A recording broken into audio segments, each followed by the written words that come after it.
देख लो audio video सब ठीक है तो।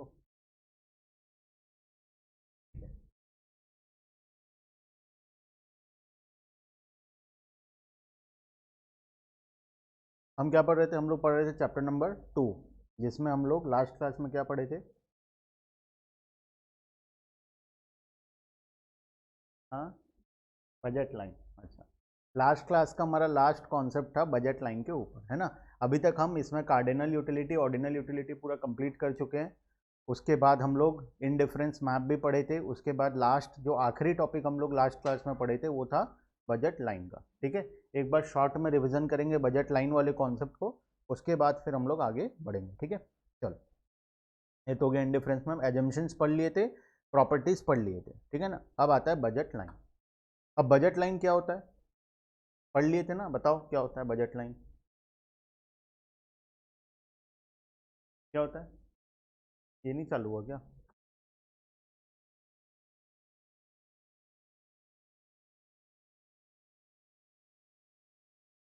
एक लाइन जहाँ तक हम पैसा खर्च कर सकते हैं।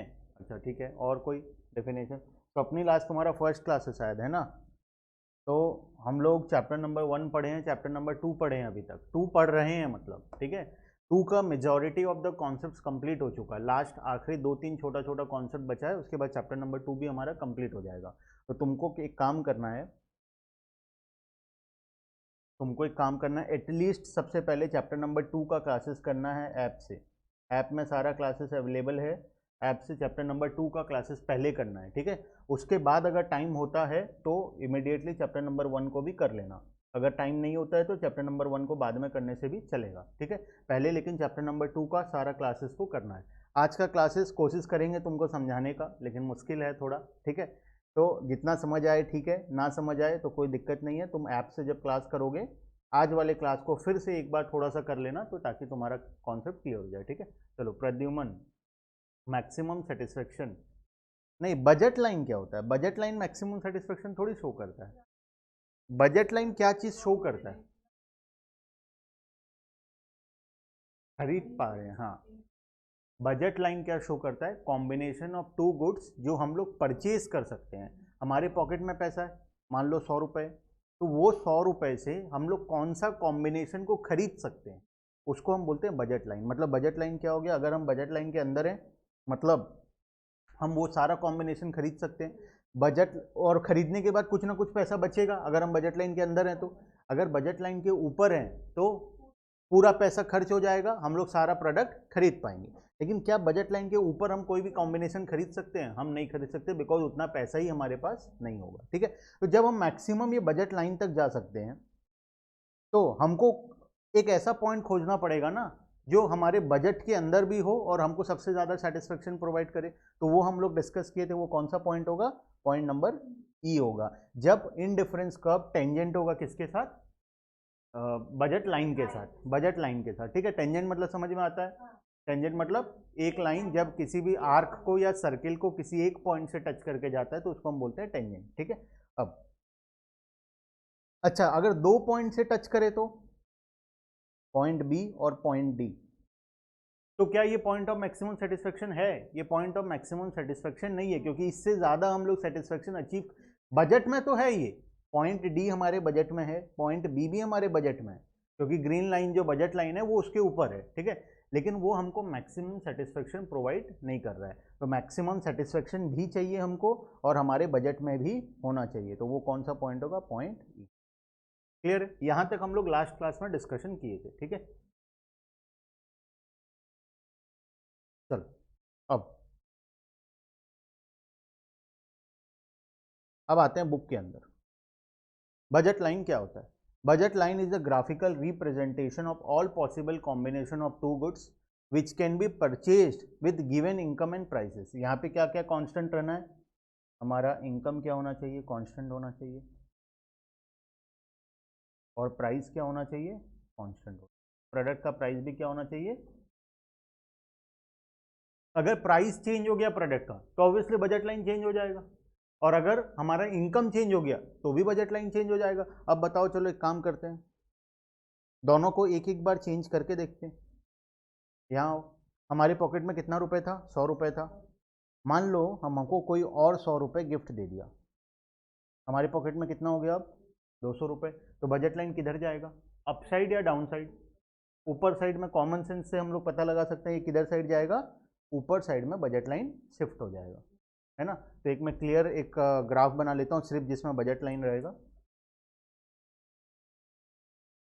ये हमारा ओरिजिनल बजट लाइन था, ठीक है, ओरिजिनल वाला बजट लाइन था जब हमारे पॉकेट में कितना रुपए था, 100 रुपये था। अब कोई और हमको 100 रुपये और दे दिया तो 200 हो गया टोटल। बजट लाइन किधर जाएगा, ऊपर साइड में शिफ्ट होगा। तो न्यू बजट लाइन किधर हो गया, ऊपर साइड में शिफ्ट हो जाएगा, ठीक है। क्या न्यू बजट लाइन का मतलब ये है कि हम ज़्यादा गुड्स खरीद सकते हैं? क्या इस डायग्राम में जो न्यू बजट लाइन है उसका मतलब क्या है, हम ज़्यादा गुड्स खरीद सकते हैं? तो जब ज़्यादा गुड्स खरीदेंगे तो ऑब्वियस सा बात है सेटिस्फेक्शन भी ज़्यादा मिलेगा। तो हम लोग कौन से कर्व में शिफ्ट होंगे, हायर इन डिफरेंस कर्व में शिफ्ट हो जाएंगे, ठीक है। वैसे ही अगर कोई हमसे 50 रुपये उधार मांग के ले गया दोस्त, कितना बचा पॉकेट में, 50। अब हमारा बजट लाइन किधर शिफ्ट होगा, नीचे साइड में। इसको हम ये कलर, ये किधर शिफ्ट हो गया, नीचे साइड में शिफ्ट हो गया। तो ये जो शिफ्ट होता है या तो अप साइड या तो डाउन साइड। तो ये क्यों होता है, due to change in budget, due to change in budget. ये जो शिफ्ट है अप साइड और down side, due to change in budget. जब कंज्यूमर का बजट चेंज होता है या कंज्यूमर का इनकम चेंज होता है, जब इनकम चेंज होगा तो ऑब्वियस सा बात है बजट भी चेंज होगा। तो इनकम या फिर बजट जब चेंज होता है कंज्यूमर का, तब ये या तो अप साइड मूव होता है या तो डाउन साइड मूव होता है। अगर बजट इंक्रीज हो रहा है तो अप साइड मूव होगा, अगर बजट डिक्रीज हो रहा है तो डाउन साइड मूव होगा। अब बात करते हैं, चलो ये तो समझ में आ गया सबको। अब मुझे बताओ, मान लो अगर प्राइसेस चेंज हो जाए गुड्स का, हमारे ऊपर वाले एग्जाम्पल में कितना कितना रुपए था, दो प्रोडक्ट था, प्रोडक्ट ए था और प्रोडक्ट बी था। ए का प्राइस कितना था, 10 रुपये, और बी का कितना था, 5, 20 था क्या, चलो 20 था, ठीक है। ए का प्राइस था 10 रुपये, बी का प्राइस था 20 रुपये। यहाँ पे भी वही ले लेते हैं, A equals to 10, B equals to 20, ठीक है। दो प्रकार का प्रोडक्ट है, ए एक ठो प्रोडक्ट है, बी एक ठो प्रोडक्ट, जिसका प्राइस मान लो ये एक का प्राइस बढ़ गया, ये 20 रुपये से चेंज होके ये कितना हो गया, 40 हो गया। अब बजट लाइन किधर शिफ्ट होगा, क्या बजट लाइन पूरा शिफ्ट हो जाएगा? याद करो एक कॉम्बिनेशन हम पढ़े थे, एक प्रकार का कॉन्सेप्ट पढ़े थे चैप्टर नंबर 1 का आखिरी में, है ना। एक था रोटेशन और दूसरा था शिफ्ट। शिफ्ट कब होता था वहां पे, जब दोनों साइड चेंज होता था, मतलब एक साइड अगर ए है, एक साइड अगर बी है, जब ये दोनों में कोई चेंजेस आए तब उस केस में क्या होता था, कर्व शिफ्ट होता था। अगर किसी एक में चेंज आता था तो क्या होता था, रोटेशन होता था। एग्जैक्टली यहाँ पे भी वही होगा, अगर दोनों में चेंज आ जाए मतलब ए का प्राइस भी चेंज हो गया, बी का प्राइस भी चेंज हो गया, ए का प्राइस भी चेंज हो गया, बी का प्राइस भी चेंज हो गया, तो बजट लाइन उस केस में क्या होगा, शिफ्ट होगा। लेकिन किसी एक में अगर चेंजेस आया, मान लो ए का प्राइस अभी भी 10 रुपये है, बी का प्राइस खाली 40 रुपीज़ हो गया, ठीक है, तो उस केस में कौन सा साइड चेंज होगा, वो भी इंपॉर्टेंट है ना, कौन सा साइड चेंज होगा, पूरा तो चेंज नहीं होगा, कोई एक साइड कांस्टेंट रहेगा। अब ये साइड कांस्टेंट रहेगा या ये साइड कांस्टेंट रहेगा, पॉइंट ए कांस्टेंट रहेगा या पॉइंट बी कांस्टेंट रहेगा, क्यों, पॉइंट बी कांस्टेंट रहेगा या ए कांस्टेंट रहेगा, सोच लो। कांस्टेंट कौन रहेगा, ए कांस्टेंट रहेगा, बी कांस्टेंट रहेगा, आर्यन, चेतन, मुस्कान, प्रद्युमन, प्रथमेश, सोनाली, स्वप्निल, बताओ। चैप्टर नंबर 1 जो पढ़ा था आखिरी का टॉपिक, उसको पता होना चाहिए।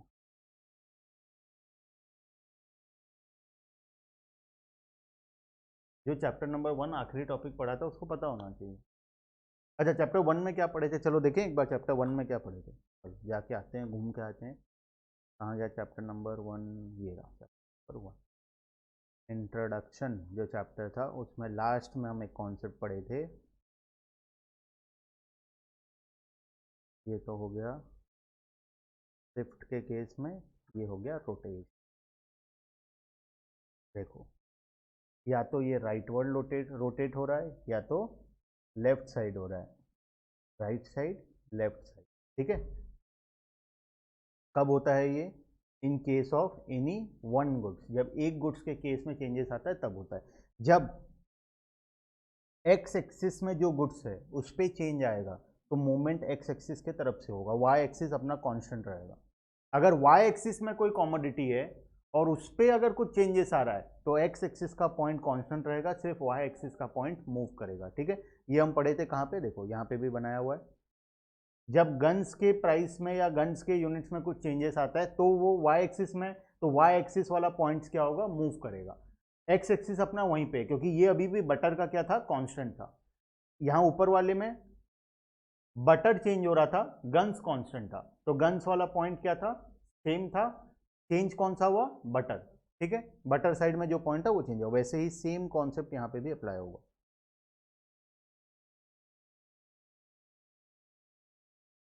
प्रद्युमन, ठीक है, करते हैं अभी। अच्छा, यहाँ पे हमारे एग्जाम्पल में कौन चेंज हो रहा है, बी चेंज हो रहा है, तो कौन सा साइड चेंज होना चाहिए, एक्स एक्सिस चेंज होगा या वाई एक्सिस चेंज होगा, एक्स एक्सिस चेंज होगा, वाई कांस्टेंट रहेगा, मतलब पॉइंट ये वाला क्या रहेगा, कांस्टेंट। नया कर्व जो बनेगा, अच्छा प्राइस बढ़ने से कर्व ऊपर जाएगा या नीचे जाएगा, प्राइस इंक्रीज हुआ 20 रुपए से 40 रुपए हुआ, कर्व ऊपर जाएगा या नीचे जाएगा, कौन बताएगा इधर, आर्यन, चेतन, मुस्कान, प्रद्युमन, प्रथमेश, सोनाली, स्वप्निल, बताओ, तुम बताओ कहाँ जाएगा और क्यों जाएगा, प्राइस बढ़ रहा है तो ऊपर जाना चाहिए, इधर ऑब्वियस सा बात है नीचे जाएगा। देखो आर्यन गलत, क्योंकि ये क्या शो कर रहा है, 100 रुपए में तुम कितना यूनिट्स खरीद सकते हो। ठीक है, तो जब यहाँ पे था 100, जब 20 रुपए प्राइस था हम कितना खरीद पा रहे थे, 5 यूनिट्स। अब 40 रुपए प्राइस है तो कम खरीदेंगे या ज़्यादा खरीदेंगे, कम खरीदेंगे, तो नया पॉइंट किधर होगा, कोई भी साइड में, नीचे में कोई भी साइड में होगा। ठीक है, नीचे में कहीं पे भी हो सकता है, एग्जैक्टली जब बनाएंगे तब पता चलेगा। ठीक है, अगर प्राइस कम हो जाता, 20 रुपए की जगह ये कितना हो जाता, 10 हो जाता, तो उस केस में कहाँ शिफ्ट होता कर्व, कर्व, ठीक है, अप साइड में शिफ्ट होता, वो भी सिर्फ एक्स एक्सिस वाला पॉइंट शिफ्ट होता, बिकॉज प्राइस किसका चेंज हुआ है, जो गुड्स एक्स एक्सिस में उसका प्राइस चेंज हुआ। ठीक है, क्लियर है कॉन्सेप्ट, अब हो जाएगा ये वाला आराम से। चलो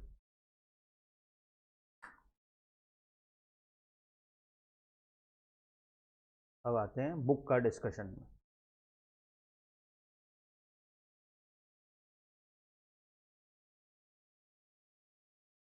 बजट सेट, देखो अब सारा थियोरेटिकल टॉपिक है, कॉन्सेप्ट ऑलमोस्ट सारा ओवर है। ठीक है, बजट लाइन से रिलेटेड सारा कॉन्सेप्ट ओवर है, सिर्फ बुक में मार्किंग करेंगे और पढ़ते जाएंगे। ठीक है, देखना, budget set is a set of all possible combination of two goods which a consumer can afford given is income and prices in the market. ठीक है, budget line versus budget set, दोनों में क्या डिफरेंस होता है, budget set and budget line are two distinct concepts. First, budget set includes all the possible bundle which cost less than or equal to consumers money income. यहाँ पे क्या है, less than or equal to consumers money income at a given price. On the other hand, budget line represents all those bundles that a consumer can purchase by spending his entire income at a given price. यहाँ पे क्या दिखाया गया है, entire income. दोनों में क्या difference है, समझ में आया, नहीं समझ में आया, चलो एक एग्जांपल लेके समझते हैं। मान लो ये मेरा बजट लाइन है, किसी भी चीज़ का ले लो, ये हमारा बजट, ठीक है। अच्छा, बजट लाइन और बजट सेट के बीच में डिफरेंस, बजट लाइन क्या होता है, combination of all this points, जितना भी पॉइंट इस लाइन के ऊपर है। इस लाइन के ऊपर होने का क्या मतलब है कि मेरा सारा पैसा खर्च हो जाएगा, मेरे पॉकेट में कुछ बचेगा, कुछ भी नहीं बचेगा। तो ये लाइन में जितना भी पॉइंट है, ये सभी पॉइंट को, point A, B, C, D, F, E, H, point A to H को हम क्या बोलेंगे, बजट। ठीक है, अब बताओ ये हमारे मेरे बजट के अंदर है या नहीं है, आई, जे, ये मेरे बजट के अंदर है या नहीं है बजट के अंदर। तो ये तीनों को जब हम इसके साथ ऐड कर दें, A to H plus I, J and K, ये सभी को मिला के हम क्या बोलेंगे, बजट। मतलब बजट सेट हमको क्या रिप्रेजेंट करता है, वो सारा कॉम्बिनेशन जो एक कंज्यूमर खरीद सकता है, या तो अपना सारा पैसा खर्च करके या तो कम खर्च करके, जितना भी कॉम्बिनेशन अगर एक कंज्यूमर खरीद पा रहा है तो उसको हम क्या बोलते हैं, बजट सेट। लेकिन बजट लाइन हमको क्या रिप्रेजेंट कर रहा है, वो सारा कॉम्बिनेशन जिसमें हमारे पॉकेट में 1 रुपए भी और नहीं बचेगा, मतलब सारा पैसा हमारा खर्च हो जाएगा, तो वो सभी कॉम्बिनेशन को मिला के हम क्या बोलते हैं, बजट लाइन बोलते हैं। क्लियर है? फर्स्ट डिफरेंस दोनों के बीच में, एमसीक्यू में यही डिफरेंस आएगा, फिर क्वेश्चन पेपर डिफिकल्ट हो जाएगा, है ना। चलो next, the bundle of budget set lies either on और बिलो द बजट लाइन। वही चीज को फिर से एक्सप्लेन किया है, बजट सेट कहाँ रिप्रेजेंट हो सकता है, या तो लाइन के ऊपर हो सकता है या लाइन के नीचे हो सकता है, ऑन और बिलो, या तो बजट लाइन के ऊपर हो सकता है या तो उसके नीचे हो सकता है बजट सेट के केस में। The bundles on budget line lie only on budget line, ये कहाँ पे रहेगा, ओनली ऑन, वो बजट लाइन के ऊपर ही रहेगा। अभी जस्ट डिस्कस किया हम लोग, बजट लाइन के केस में सारा पॉइंट किसके ऊपर था, लाइन के ऊपर था, और बजट सेट के केस में वो सारा पॉइंट जो बजट लाइन के ऊपर है वो तो इंक्लूड होगा ही होगा, फिर उसके साथ और क्या इंक्लूड हो जाएगा, जो उसके बिलो है वो सारा पॉइंट भी हमारा इंक्लूड हो जाएगा। तो दोनों के बीच में डिफरेंस हमेशा याद रखना, क्वेश्चन में आएगा, एक पॉइंट दिया जाएगा, एक ऑप्शन देगा बजट सेट, दूसरा ऑप्शन देगा बजट लाइन, तीसरा ऑप्शन देगा बोथ, और चौथा ऑप्शन देगा none of the above. Maximum बच्चे बोथ करके आ जाएंगे, ठीक है, तो वो वहां पे प्रॉब्लम होता है एमसीक्यू के केस में, ठीक है। चलो, diagrammatic explanation of budget line हम लोग पढ़ चुके हैं पूरा, हम लोग हमारा एग्जाम्पल लेके पढ़े थे, यहाँ पे एप्पल्स और बनानास का एग्जाम्पल दिया हुआ है, हम लोग हमारा गुड्स ए और गुड्स बी का एग्जाम्पल लेके पढ़े थे, एक का प्राइस 20 रुपये रखे थे, दूसरा का प्राइस 10 रुपये रखे थे, एग्जैक्टली वो सेम डायग्राम को यहाँ पे बनाया है, ठीक है। अब ये भी हम लोग डिस्कस किए थे, बजट लाइन के अंदर जो पॉइंट है ये क्या है, अटेनेबल तो है लेकिन इसमें हमारे पॉकेट में एक्स्ट्रा पैसा बचेगा, ठीक है। और बजट लाइन के ऊपर जो पॉइंट है वो क्या है, अनअटेनेबल कॉम्बिनेशन, मतलब हम वहां तक पहुंच ही नहीं सकते किसी भी केस में, अगर वहां तक पहुंचना है तो हमको एक्स्ट्रा मनी का रिक्वायरमेंट पड़ेगा, ठीक है। क्लियर है? चलो,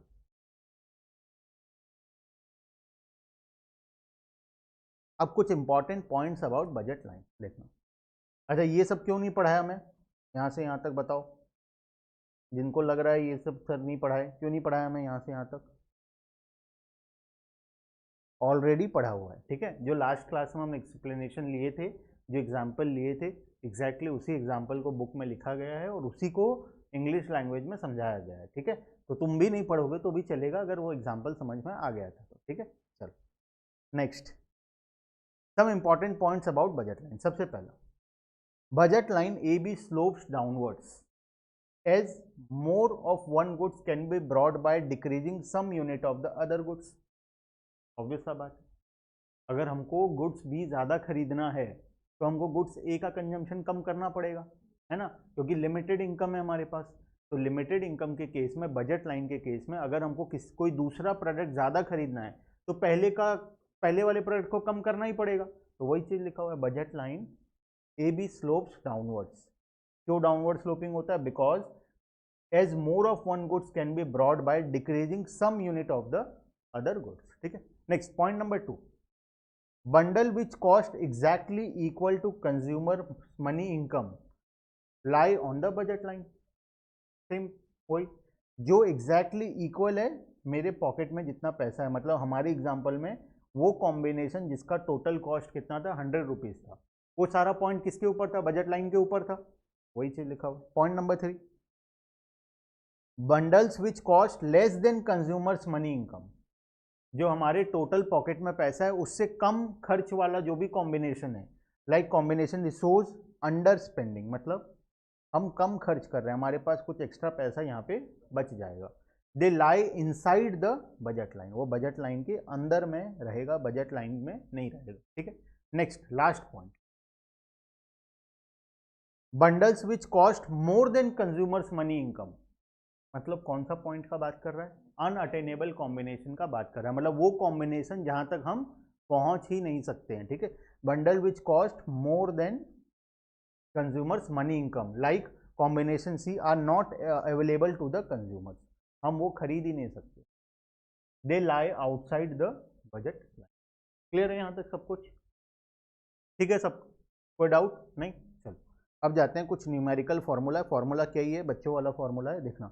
algebraic expression of budget line. जब budget line can be express as the equation money income equals to, देखो वही लिखा हुआ है, money total cost equals to price of A into quantity of A plus price of B into quantity of B. यही formula मैंने बना के लिखा हुआ है। कोई फॉर्मूला है ये कोई फॉर्मूला थोड़ी है। ए का जितना प्राइस होगा हम जितना यूनिट खरीदेंगे, ठीक है। मान लो ए का 10 रुपये प्राइस था, हम 5 यूनिट खरीद रहे थे या 4 यूनिट खरीद रहे थे, हम मान लो 4 यूनिट खरीद रहे थे, प्लस बी का प्राइस कितना था 20 रुपये, हम कितना यूनिट खरीद रहे थे 3, टोटल कितना हुआ। ये फॉर्मूला बना के लिखा हुआ है, ठीक है। नेक्स्ट यहाँ पे लिखा हुआ है एम इक्वल्स टू, मतलब टोटल मनी इनकम जितना कंज्यूमर के पॉकेट में पैसा है, equals to price of A into quantity of A plus price of B into quantity of, ठीक। चलो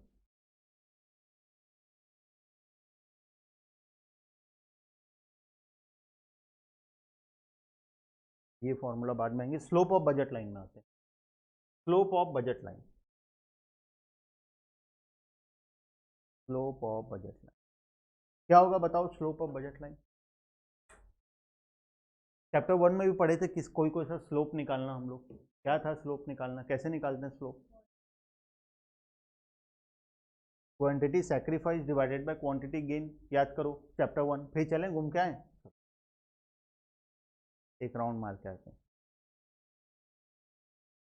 यहाँ पे हम पढ़े थे slope of PPF, change in PPF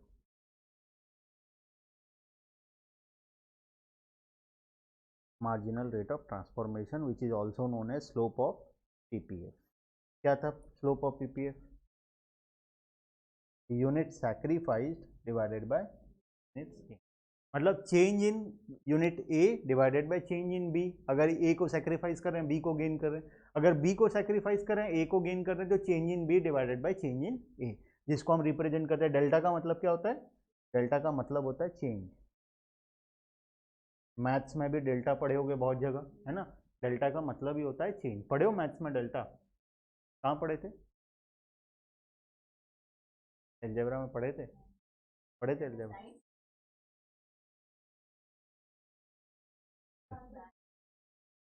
maths में नहीं पढ़े, डेरिवेटिव चैप्टर पढ़ लियो, नहीं गए हो ना। हाँ derivative he, rate of change को ही डेरिवेटिव बोलते हैं। जो डेल्टा है उसका मैथ्स का नाम, मैथ्स में उसका नाम है डेरिवेटिव, ठीक है। चलो अब आते हैं कहाँ थे हम लोग, चैप्टर नंबर 2 में। चलो नेक्स्ट है स्लोप ऑफ बजट लाइन। क्या होगा स्लोप ऑफ बजट लाइन, जैसे स्लोप ऑफ हम लोग पीपीएफ निकालते हैं उसी तरीके से स्लोप ऑफ बजट लाइन भी निकालेंगे, ठीक है। Unit sacrificed divided by units gain, मतलब बी को अगर सैक्रिफाइस किए ए को गेन किए तो delta B by delta A, अगर ए को सैक्रिफाइस किए बी को गेन किए तो delta A by delta B, ठीक है। क्लियर है। चलो आर्यन स्वप्निल, ठीक।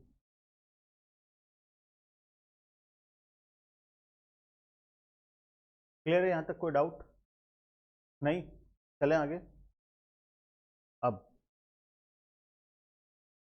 प्राइस रेशियो का कॉन्सेप्ट बचा है, शिफ्ट इन बजट लाइन में आता है। प्राइस रेशियो एक बचा है हमारा कॉन्सेप्ट, और एक छोटा सा फॉर्मूला बचा है ये वाला एल्जेब्रिक एक्सप्रेशन, यहाँ पे एक पॉइंट है छोटा सा ये बचा हुआ है, ठीक है। 2 पॉइंट टोटल बचा है, उसके बाद हम लोग चलो शिफ्ट इन बजट लाइन, अभी जस्ट पढ़े थे, याद करो। शिफ्ट इन बजट लाइन, बताओ कब शिफ्ट होगा बजट लाइन।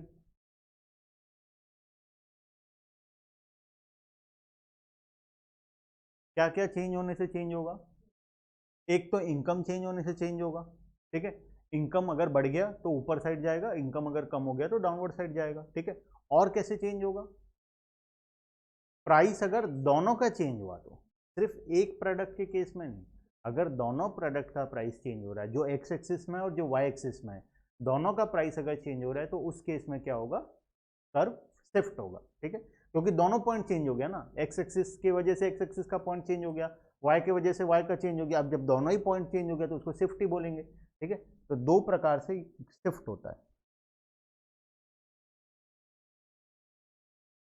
अच्छा लिखा हुआ ही है, मैं लिखवा रहा था, लिखा हुआ है। First, effect of change in the income of the consumer. सबसे पहला इनकम की वजह से चेंज होता है। इनकम बढ़ जाएगा तो अपर साइड में, इनकम कम हो जाएगा तो डाउनवर्ड साइड में, ठीक है। तो if there is any change in the income assuming no change in price of apples and bananas then the budget line will shift. When, ये वो टी नहीं है, वो एन है, ठीक है। When income increases the consumer will be able to buy more bundle of goods which were previously not possible, it will shift the budget line to the right from AB to A1 B1, ठीक है। The new budget line A1 B1 will be parallel to the original budget line AB।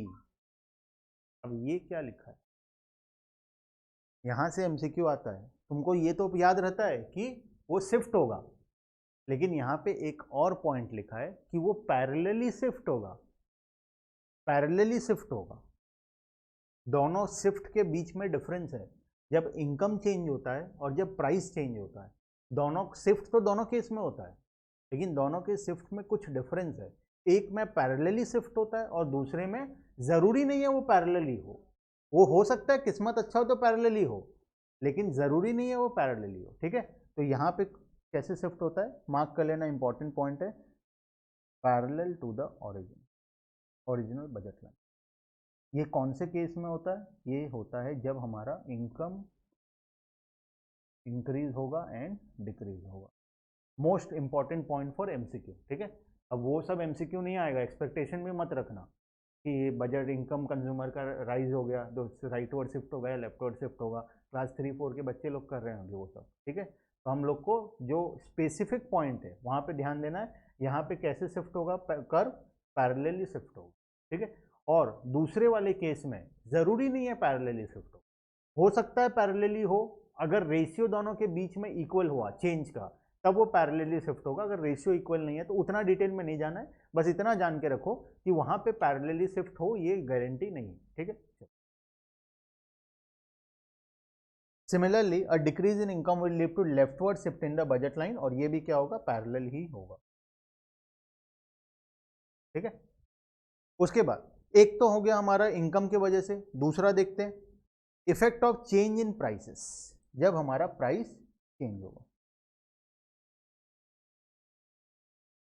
Apples and bananas.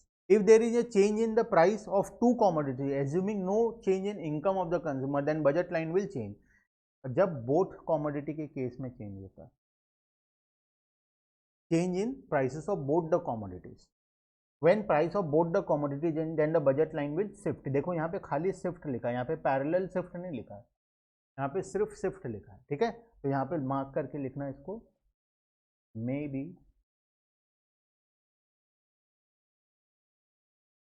parallel और may not be, मे और may not भी लिख लो directly, sentence complete होगा, छोटे part है। मे और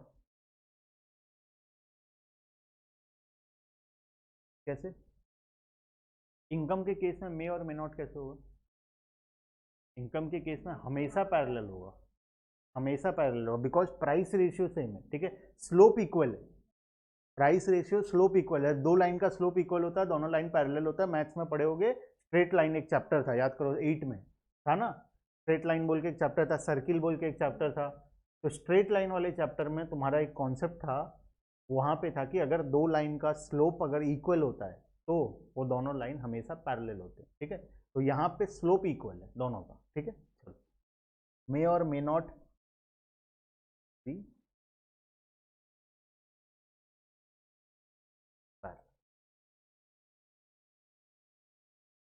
प्रद्युमन, ठीक, मे और may not be parallel, clear है। चलें आगे, fall in the price of both the goods will lead to, अच्छा अब जब प्राइस फॉल होगा तब किधर शिफ्ट होगा, एक समरी बना लें छोटा सा, हमेशा याद रहेगा। चलो एक काम करते हैं, स्टार्टिंग से एक समरी बना लेते हैं। यहाँ पे बगल में जो थोड़ा मोड़ा जगह है वहाँ पे लिख लो इनकम अगर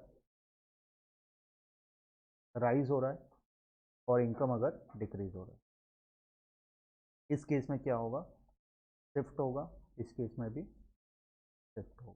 इस केस में किधर शिफ्ट होगा, अगर इनकम बढ़ रहा है तो राइटवर्ड और लेफ्टवर्ड, राइटवर्ड,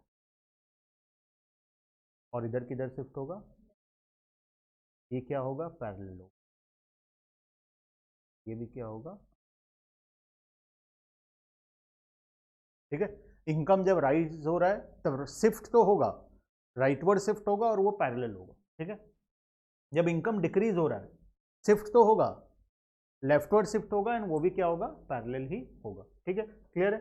चलो नेक्स्ट, यहाँ पे आ जाओ, change in prices of both the commodity, यहाँ पे कहीं पे छोटा सा जगह खोज के लिख लो, जब प्राइस चेंज होगा किसका, बोथ, बोथ कॉमोडिटी के केस में जब प्राइस चेंज होगा, ग्राफ के अगल बगल में लिख लो चलेगा, कोई दिक्कत नहीं, ठीक है।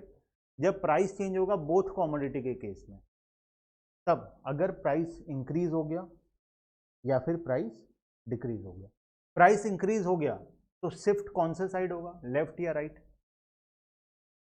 प्राइस इंक्रीज होता है तो लेफ्ट साइड और राइट साइड, लेफ्ट साइड में शिफ्ट होगा। जब प्राइस इंक्रीज होगा तब शिफ्ट होगा वो किधर, लेफ्ट शिफ्ट, जगह नहीं है इसलिए शॉर्ट में लिख रहा हूँ लेफ्ट शिफ्ट, ठीक है, लेफ्टवर्ड शिफ्ट लिख लेना जिसके पास जगह है, ठीक है। और जिस यहाँ पे जब प्राइस कम हो जाएगा तब राइट साइड क्या होगा, होगा, क्या ये पैरेलल होगा, मे और मे नॉट, मे और मे नॉट बी पैरेलल, मे और मे नॉट बी पैरेलल, ठीक है, क्लियर है। चलो नेक्स्ट,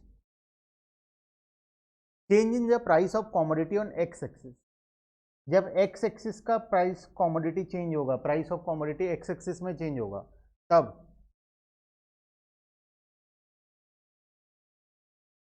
किधर चेंजेस आएगा,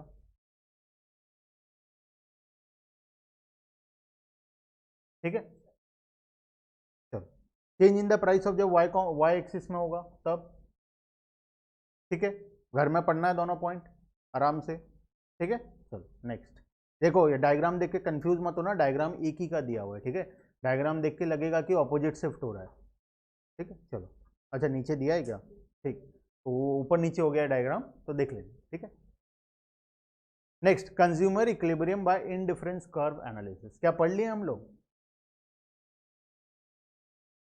consumer equilibrium bye indifference curve analysis, अभी जस्ट थोड़ी देर पहले पढ़े थे, कौन सा पॉइंट में इक्विलिब्रियम आएगा, कौन सा पॉइंट में इक्विलिब्रियम का मतलब क्या, हमारे पॉकेट में जितना पैसा है उस पैसे से जब हम मैक्सिमम सेटिस्फेक्शन अचीव करेंगे उसको हम इक्विलिब्रियम पॉइंट बोलेंगे। तो हम पढ़े थे कौन से पॉइंट पे आ रहा था, पॉइंट ई जब टेंजेंट था, वही कॉन्सेप्ट पूरा है ये वाला, ठीक है, consumer equilibrium bye indifference curve, ठीक है। चलो देखते, सबसे पहले डायग्राम में आ जाओ डायरेक्टली, देखा देखा लगेगा diagram, consumer equilibrium bye indifference curve,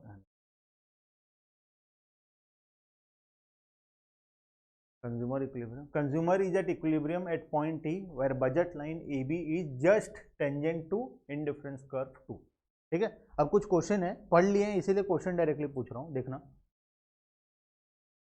point F क्या हमारे बजट में है, पॉइंट F क्या हमारे बजट में है पॉइंट F बजट में, तो क्यों पॉइंट F हमारे लिए इक्विलिब्रियम नहीं है,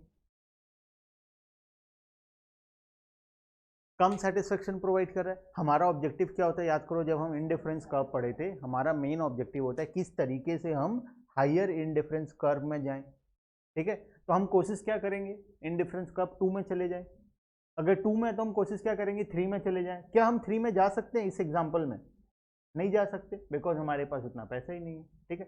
तो हम लोगों के लिए बेस्ट इनडिफरेंस कर्व कौन सा है, 2, जो हमारे बजट में भी है और जो हमको सेटिस्फेक्शन भी प्रोवाइड कर रहा है, क्योंकि इससे ऊपर सेटिस्फेक्शन हम अचीव नहीं कर सकते और इसके नीचे हम जाना नहीं चाहते, तो हमको कहाँ रहना है, इनडिफरेंस कर्व 2 में रहना है। अब 2 हमारे बजट में है या नहीं है बजट में भी, तो सारा काम हमारा हो गया, तो हमारे लिए बेस्ट पॉइंट कौन सा होगा, पॉइंट ई होगा, एक ऐसा पॉइंट जहाँ पे इनडिफरेंस कर्व क्या है, टेंजेंट है किसके साथ, बजट लाइन के साथ। क्लियर है?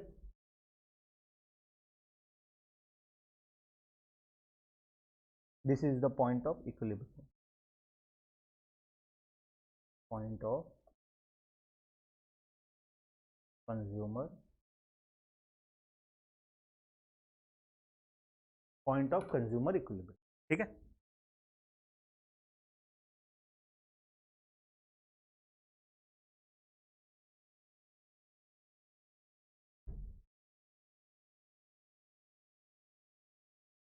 अब तुम्हारे लिए होमवर्क ये है, तुमको ये तो पढ़ना ही है घर में, एक्स एक्सिस वाला केस में इसको रीड करना है एंड मेक समरी,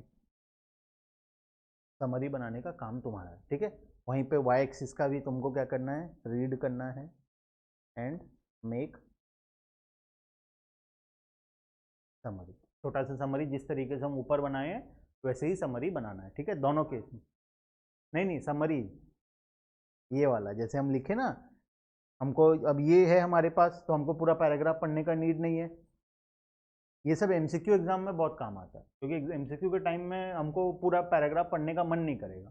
तो जब हमारा अगर समरी में काम हो गया, लेकिन जब रिटन एग्जाम होगा तब ये समरी हमारे किसी काम का नहीं है, काम आएगा रिविजन करने टाइम में, लेकिन हमको पढ़ना पड़ेगा, लैंग्वेज को माइंड में सेट करने के लिए हमको पढ़ना पड़ेगा। ठीक है, जब रिटन एग्जाम होगा, अभी रिटन नहीं है तो फायदा है तुम्हारा कि तुम डायरेक्टली समरी से काम चला सकते हो, जो कॉन्सेप्ट का समरी है डायरेक्टली समरी से काम चला सकते हो। ठीक है, तो दो होमवर्क है, इसको रीड करना है और समरी बनाना है। ठीक है, तो बाकी हम लोग नेक्स्ट क्लास में क्या करेंगे, कंज्यूमर इंडिफरेंस कर्व एनालिसिस पूरा पढ़ेंगे, और नेक्स्ट क्लास में कोशिश करेंगे चैप्टर कंप्लीट हो जाए, और हो ही जाएगा, कुछ बचा ही नहीं है। ठीक है, दो ऊपर छोटा छोटा कॉन्सेप्ट बचा और इंडिफरेंस कर्व एनालिसिस बचा, नेक्स्ट क्लास में हम लोग इसको कंप्लीट कर देंगे। ठीक है, फिर प्रिपेयर हो जाना टेस्ट के लिए। ठीक है, क्लियर है इधर? चेतन, मुस्कान, प्रद्युमन, स्वप्निल, तो समझ में आया स्वप्निल या नहीं आया?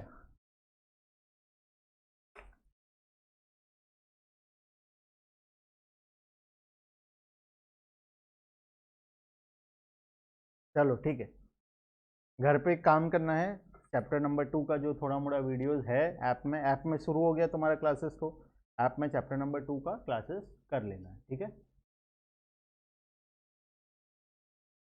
तो बाकी का डिस्कशन हमारा नेक्स्ट क्लास में। ठीक है, चलो बाय बाय।